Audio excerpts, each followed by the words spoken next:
Hi, welcome to my channel. ಹೋಳಿಗೆ ಮತ್ತು ಬೇಳೆ ಒಬ್ಬಟ್ಟು, ಕಡಲೆಬೇಳೆ ಒಬ್ಬಟ್ಟು ಅಂದರೆ ಯಾರಿಗೆ ತಾನೇ ಇಷ್ಟ ಇಲ್ಲ. ಇದನ್ನು ಹೇಗೆ ಮಾಡೋದಂತ ನಾನಿವಾಗ ತೋರಿಸ್ತೀನಿ.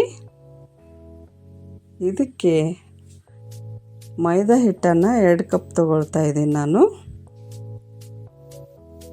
ಇದನ್ನು ಓನ್ಲಿ ಮೈದಾ ಹಿಟ್ಟಿಂದ ಕೂಡ ನೀವು ಮಾಡ್ಕೊಳ್ಬೋದು, ಆದರೆ ನಾನು 1 ಕಪ್ ಇದಕ್ಕೆ ಗೋಧಿ ಹಿಟ್ಟು ಹಾಕ್ತಾಯಿದ್ದೀನಿ. ಇದಕ್ಕೆ ಸ್ವಲ್ಪ ಉಪ್ಪು ಹಾಕ್ಕೊಂಡು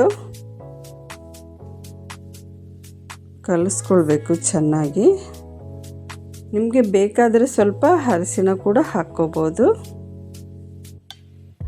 ಇದನ್ನು ಚಪಾತಿ ಹಿಟ್ಟಿಗೆ ಈ ಥರ ನಾವು ಮಾಡ್ತೀವಲ್ಲ, ಅದಕ್ಕಿಂತ ಸ್ವಲ್ಪ ಲೂಸಾಗಿ ಇರಬೇಕು ಹಿಟ್ಟು.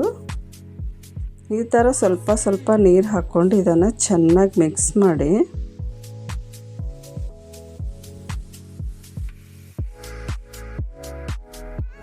ನೋಡಿ, ಈ ಥರ ಆಯಿತು ಅದು. ಇವಾಗ ಸ್ವಲ್ಪ ಸ್ವಲ್ಪ ಎಣ್ಣೆ ಹಾಕ್ಕೊಂಡು ಚೆನ್ನಾಗಿ 5 ನಿಮಿಷ ಇದನ್ನು ಈ ಥರ ನಾದಬೇಕು. ನಾನು 1/2 kg ಬೇಳೆ ತೊಗೊಂಡಿದ್ದೀನಿ. ಬೆಲ್ಲ 1/2 kgಕ್ಕಿಂತ ಸ್ವಲ್ಪ ಕಡಿಮೆ ಹಾಕ್ಕೊಳ್ಳಿ. ನೋಡಿ, ಈ ಥರ ಮಾಡಿ ಪಕ್ಕದಲ್ಲಿ ಇಟ್ಕೊಳ್ತಾ ಇದ್ದೀನಿ. ಒಂದು 1/2 hour ಇದ್ದರೆ ಸಾಕು. ಮುಂಚೆನೇ ನಾನು ಕುಕ್ಕರಲ್ಲಿ ಕಡಲೆಬೇಳೆ ಹಾಕ್ಕೊಂಡು ಬೇಯಿಸಿಟ್ಕೊಂಡಿದ್ದೀನಿ. ಇದಕ್ಕೆ ಸ್ವಲ್ಪ ಉಪ್ಪು ಮತ್ತು 1 ಸ್ಪೂನ್ ಎಣ್ಣೆ, ನೀರು ಹಾಕ್ಕೊಂಡು ಬೇಯಿಸ್ಕೊಂಡಿದ್ದೀನಿ. ನೋಡಿ, ಈ ಥರ ಆಗಬೇಕು ಅದು ಬೇಳೆ. ಕೈಯಿಂದ ಈ ಥರ ಮ್ಯಾಶ್ ಆಗ್ತಾಯಿದೆ.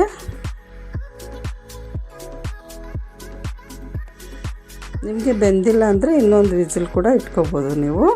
ಚೆಕ್ ಮಾಡಿಕೊಂಡು ನೋಡಿ, ಈ ಥರ ನೀರೆಲ್ಲ ತೆಗೆದಿಟ್ಕೊಂಡಿದ್ದೀನಿ. ಇದು ಬೆಲ್ಲ.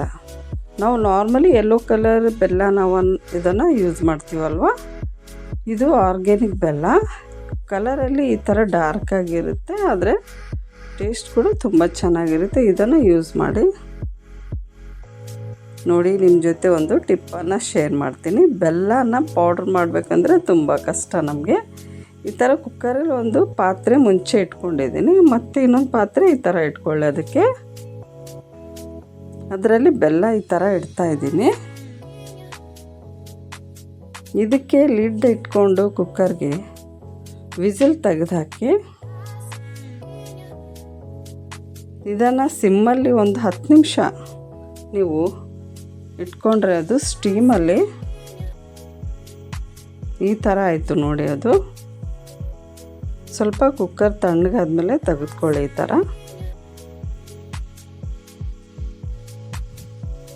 ಬೆಲ್ಲ ಪೌಡ್ರ್ ಮಾಡ್ಕೋಬೇಕಂದ್ರೆ ಭಾಳ ಕಷ್ಟ. ಮುಂಚೆನೇ ಮಾಡಿ ಇಟ್ಕೋಬೇಕು. ಪುಡಿ ಮಾಡೋಕ್ಕೆ ಬರಲ್ಲ. ಚಾಕುವಿಂದ ಮಾಡೋಕ್ಕೆ ಹೋದರೆ ಅದು ಬರಲ್ಲ. ನಾವು ಕಲ್ಲಿಂದ ಹೊಡೆದ್ರೆ ಏನಾಗುತ್ತೆ, ಅದು ಉಂಡೆ ಉಂಡೆ ಥರ ಬರುತ್ತೆ ಅದು. ನೋಡಿ, ಇವಾಗ ಎಷ್ಟು ಈಸಿಯಾಗಿ ಬರುತ್ತೆ ನೋಡಿ. ಈ ಥರ ನೀವು ಮಾಡಿ ಸ್ಟೋರ್ ಮಾಡ್ಕೊಂಡು ಇಟ್ಕೋಬೋದು. ನೋಡಿ, ಇದು ಸ್ವಲ್ಪ ನೀರಾಗಿದೆ. ನೀವು 5ರಿಂದ 6 ನಿಮಿಷ ಇಟ್ಕೊಂಡ್ರೆ ಸ್ವಲ್ಪ ಪುಡಿ ಪುಡಿಯಾಗಿ ಆಗುತ್ತೆ ಅದು. ಈ ಥರ ನೀವು ಮಾಡಿಕೊಂಡು ಸ್ವಲ್ಪ ಆರಿದ ಮೇಲೆ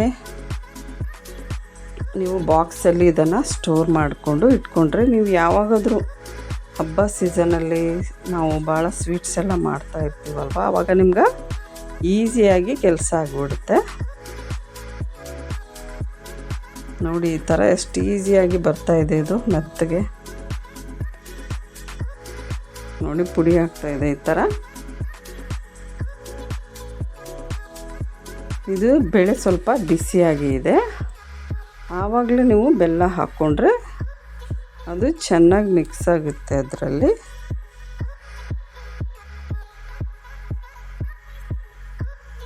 ವಿಡಿಯೋನ ಸ್ಕಿಪ್ ಮಾಡಿದೆ ನೋಡಿ. ನಾನು ನಿಮ್ಮ ಜೊತೆ ಇನ್ನೂ ಟಿಪ್ಸನ್ನು ಶೇರ್ ಮಾಡ್ತೀನಿ. ಈ ಥರ ಸ್ವಲ್ಪ ಸ್ವಲ್ಪ ಬೆಲ್ಲ ಹಾಕ್ಕೊಂಡು ಎಲ್ಲ ಮಿಕ್ಸ್ ಮಾಡ್ಕೊಂಡಿದ್ದೀನಿ ನಾನು. ಏಲಕ್ಕಿ ತೊಗೊಂಡಿದ್ದೀನಿ ಇದಕ್ಕೆ.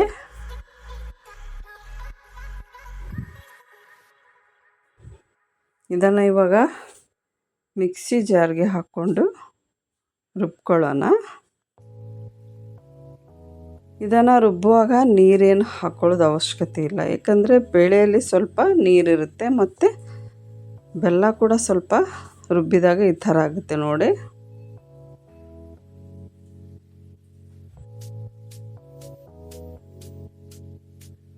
ಇದನ್ನು ಸ್ವಲ್ಪ ಸ್ವಲ್ಪ ಹಾಕ್ಕೊಂಡು ಈ ಥರ ರುಬ್ಬಿ ಇಟ್ಕೊಳ್ಳಿ. ಮುಂಚೆ ಆ ಕಾಲದಲ್ಲಿ ಅಂದರೆ ಅವ್ರಿಗೆ ಫ್ರಿಜ್ಜೆಲ್ಲ ಇದ್ದಿಲ್ಲ, ಒಮ್ಮೆ ಮಾಡಿಕೊಂಡ್ರೆ ಅದು ಒಂದೇ ದಿನ ಎಲ್ಲ ಮಾಡಿಬಿಡ್ತಾರೆ ಹೋಳಿಗೆನ. ಅದನ್ನೇ ತಣ್ಣದಾಗಿರುವಾಗನೇ ತಿಂದುಬಿಡ್ತಾರೆ, 1 ದಿನ 2 ದಿನದಲ್ಲಿ ಕೆಟ್ಟೋಗುತ್ತೆ ಅಂತ. ನೋಡಿ ಈ ಥರ ಮಿಕ್ಸಿಯನ್ನು ಸ್ವಲ್ಪ ಆಫ್ ಮಾಡೋದು ಆನ್ ಮಾಡೋದು ಈ ಥರ ಮಾಡ್ಕೊಳ್ಳಿ. ನೋಡಿ ಈಸಿಯಾಗಿ ಆಗಿಬಿಡ್ತು. ಇವಾಗ ನಮಗೆ ಫ್ರಿಜ್ ಇದೆ, ನಾವು ಈಸಿಯಾಗಿ ಮಾಡ್ಕೋಬೋದು ಇಟ್ಕೊಂಡು. ನೋಡಿ ಇವಾಗ ಅವಲಕ್ಕಿ ತೊಗೊಂಡಿದ್ದೀನಿ. ನೀವು ಅನ್ಕೋಬೋದು ಇದೇನಪ್ಪ ಇದರಲ್ಲಿ ಅವಲಕ್ಕಿನ ಅಂತ. ನಾನು ಹೇಳ್ತೀನಿ ಏಕೆ ಅಂತ. ಇದರಲ್ಲಿ ಏಲಕ್ಕಿ ಹಾಕ್ಕೊಂಡು ಪೌಡ್ರ್ ಮಾಡ್ಕೋಬೇಕು.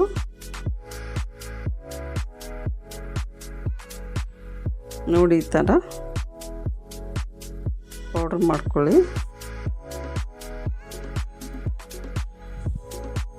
ನಮಗೆ ಇವಾಗ ಫ್ರಿಜ್ಜಲ್ಲಿ ಇದನ್ನು ಇಟ್ಕೊಂಡು ನೀವು ಯಾವಾಗ ಬೇಕು ಆವಾಗ ಒಂದು ನೋಡಿ ಈ ಥರ ಬೆಲ್ಲನ ಸ್ಟೋರ್ ಮಾಡಿ ಇಟ್ಕೋಬೋದು. ಇದನ್ನು ಫ್ರಿಜ್ಜಲ್ಲಿ ಇಟ್ಕೊಂಡು ನೀವು ಒಂದು 4ರಿಂದ 5 ದಿನ ಇಟ್ಕೋಬೋದು. ಇದನ್ನು ಹೂರಣನ ನಿಮಗೆ ಯಾವಾಗ ಬೇಕೋ ಆವಾಗ ಬಿಸಿಯಾಗಿ ಮಾಡ್ಕೋಬೋದು, ಏನು ಟೇಸ್ಟ್ ಏನು ಚೇಂಜ್ ಆಗೋದಿಲ್ಲ. ನೋಡಿ ಈ ಥರ ಅವಲಕ್ಕಿಯನ್ನು ನಾನು ಪೌಡ್ರ್ ಮಾಡಿ ಇಟ್ಕೊಂಡಿದ್ದೀನಿ. ಇದು ಸ್ವಲ್ಪ ಲೂಸ್ ಆಗಿದೆ ಹೂರಣ ನಮಗೆ. ಇವಾಗ ಇದು ಉಂಡೆ ಕಟ್ಟಿ ಈ ಥರ ಮಾಡೋಕ್ಕೆ ನಮಗೆ ಆಗಲ್ಲ. ನೋಡಿ ಈ ಥರ ಇದೆ ಅದು. ಅವಲಕ್ಕಿಯನ್ನು ಸ್ವಲ್ಪ ಸ್ವಲ್ಪ ಹಾಕ್ಕೊಂಡು ಇದರಲ್ಲೇ ಮಿಕ್ಸ್ ಮಾಡ್ಕೊತಾ ಇದ್ದೀನಿ ನಾನಿವಾಗ.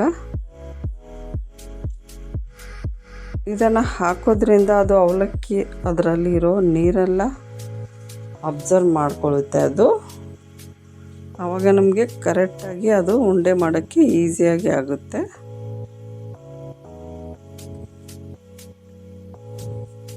ನೋಡಿ ಸ್ವಲ್ಪ ಸ್ವಲ್ಪ ಹಾಕ್ಕೊಂಡು ಈ ಥರ ಕಲಿಸ್ತಾ ಇದ್ದೀನಿ ನಾನು.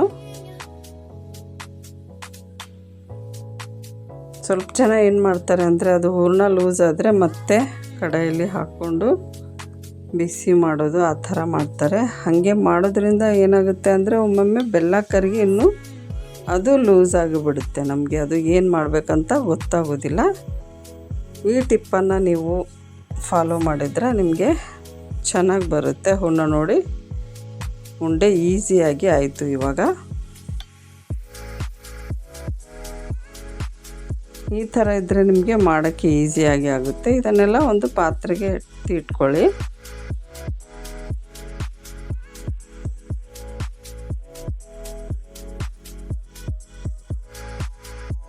ಇವಾಗ ಹಬ್ಬ ಸೀಸನ್ ಅಲ್ವಾ, ನಿಮಗೆ ಈ ಥರ ಮಾಡಿ ಇಟ್ಕೊಂಡ್ರೆ ಯಾರಾದರೂ ಗೆಸ್ಟ್ ಬಂದರು ಅಂದರೆ ನೀವು ಈಸಿಯಾಗಿ ಮಾಡಿ ಕೊಡ್ಬೋದು ಸ್ವೀಟನ್ನು.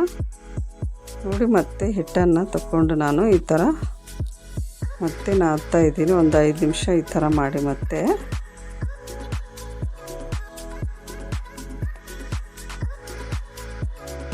ಇದನ್ನು ಉಂಡೆ ಮಾಡ್ಕೊಳ್ತಾ ಇದ್ದೀನಿ ನಾನಿವಾಗ. ಭಾಳ ಈಸಿ ರೀ. ನಾವು ಏನು ಅಂದ್ಕೊಳ್ತೀವಿ ದೊಡ್ಡ ಕೆಲಸ ಥರ ಮಾಡ್ತೀವಿ ಇದನ್ನು. ನಾವು ಹೇಗೆ ಆಲೂ ಪರೋಟ ಆ ಥರ ಎಲ್ಲ ಮಾಡ್ತೀವಲ್ವ, ಹಾಗೇ ಇದು ಕೂಡ ಅಷ್ಟೇನು ದೊಡ್ಡ ಕೆಲಸ ಏನಲ್ಲ. ನಿಮ್ಗೆ ಯಾವಾಗ ಬೇಕಾದರೂ ಆವಾಗ ಮಾಡ್ಕೋಬೋದು ನೀವು ಇದನ್ನು. ಹೊರಗಡೆ ಮಾರ್ಕೆಟಿಂದ ತರಬೇಕಂದ್ರೆ ಒಂದು ಹೋಳಿಗೆ 20ರಿಂದ 25, 30 ರೂಪಾಯಿವರೆಗೆ ಇರುತ್ತೆ. ನೀವು ಮನೆಯಲ್ಲೇ ಮಾಡಿಕೊಂಡ್ರೆ ಯಾವಾಗ ಬೇಕಾದರೂ ಆವಾಗ ಎಲ್ಲರೂ ತಿನ್ಬೋದು. ನೋಡಿ ಈ ಥರ ಉಂಡೆ ಮಾಡಿಟ್ಕೊಂಡಿದ್ದೀನಿ. ಸ್ವಲ್ಪ ಕೈಗೆ ಎಣ್ಣೆ ಹಚ್ಕೊಂಡು ಈ ಥರ ಇದನ್ನು ಕೂಡ ನೋಡಿ ಈಸಿಯಾಗಿ ಆಗ್ತಾಯಿದೆ ಅದು ಉಂಡೆ.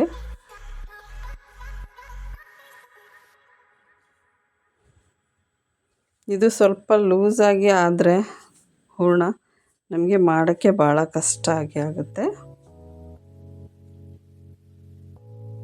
ನೀವು ಮುಂಚೆನೇ ಸ್ವಲ್ಪ ಇದನ್ನು ಮಾಡಬೇಕಂದ್ರೆ ಸ್ವಲ್ಪ ಅವಲಕ್ಕಿಯನ್ನು ಪೌಡ್ರ್ ಮಾಡಿ ಇಟ್ಕೊಂಡ್ರೆ ನಿಮಗೆ ಏನಾದರೂ ಲೂಸಾಗಿ ಅನಿಸಿದ್ರೆ ಅದರಲ್ಲಿ ಮಿಕ್ಸ್ ಮಾಡಿಕೊಂಡು ಈಸಿಯಾಗಿ ನೀವು ಮಾಡ್ಕೋಬೋದು. ನಾನಿವಾಗ ಒಂದು ದಪ್ಪದಾಗಿರೋ ಪ್ಲಾಸ್ಟಿಕ್ ಪೇಪರನ್ನು ತೊಗೊಂಡಿದ್ದೀನಿ. ನಾನು ಯಾವಾಗಲೂ ಬಾಳೆ ಎಲೆಯಲ್ಲಿ ಮಾಡ್ತಾಯಿದ್ದೆ ನೋಡಿ. ಇದಕ್ಕೆ ಇವಾಗ ಎಣ್ಣೆ ಹಚ್ಕೊಂಡು ಈ ಥರ ನೋಡಿ ಉಂಡೆ ಈ ಥರ ತೊಗೊಳ್ಬೇಕು. ಇದನ್ನು ಈ ಥರ ಒಂದು ಕಪ್ ಶೇಪಲ್ಲಿ ಕೈಗೆಲ್ಲ ಎಣ್ಣೆ ಹಚ್ಕೊಳ್ಳಿ. ಈ ಥರ ಮಾಡಿಕೊಂಡು ಇದರಲ್ಲಿ ಹೂರಣ ಇಟ್ಟು ಈ ಥರ ಇದನ್ನೆಲ್ಲ ಕವರ್ ಮಾಡಿ, ಕವರ್ ಆದಮೇಲೆ ಈ ಥರ ಎಕ್ಸ್ಟ್ರಾ ಇರೋ ಹಿಟ್ಟನ್ನು ತೆಗೆದಾಕಿ ನೋಡಿ. ಈ ಥರ ಕೈಯಿಂದ ಸ್ವಲ್ಪ ಒತ್ತಿ ಸ್ವಲ್ಪ ಎಣ್ಣೆ ಹಚ್ಕೊಂಡು ಈ ಥರ ಸ್ಪ್ರೆಡ್ ಮಾಡ್ಕೊಳ್ಳಿ.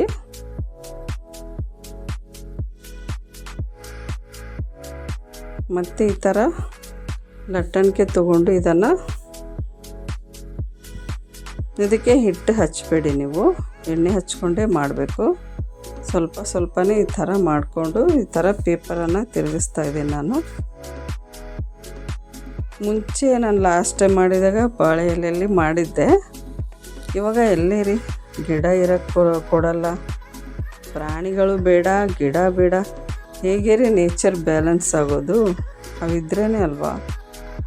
ನೋಡಿ ಈ ಥರ ಎಷ್ಟು ಈಸಿಯಾಗಿ ಆಗಿತ್ತು. ಮತ್ತೊಮ್ಮೆ ತೋರಿಸ್ತೀನಿ ನೋಡಿ ನಿಮಗೆ.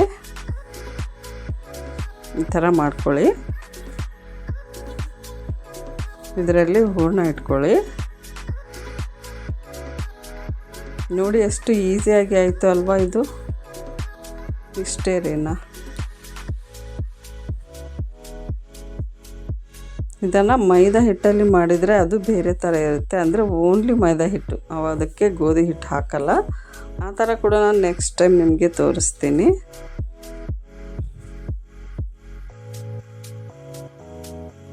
ನೋಡಿ ಇಷ್ಟೇ ರೀ, ಇದು ಏನು ದೊಡ್ಡ ಕೆಲಸ ಇಲ್ಲ, ಒಬ್ಬರೇ ಮಾಡ್ಕೋಬೋದು ಇದನ್ನು. ನೋಡಿ ಎಷ್ಟು ತಿಳಿಯಾಗಿ ಆಯಿತು ಇದು. ಇವಾಗ ತವ ಇಟ್ಕೊಂಡಿದ್ದೀನಿ ನಾನು ಬಿಸಿ, ಮುಂಚೆನೇ ಬಿಸಿ ಮಾಡಿಟ್ಕೊಂಡಿದ್ದೀನಿ ನೋಡಿ. ಈ ಥರ ಹಾಕ್ಕೊಳ್ಳಿ. ಇದರಲ್ಲಿ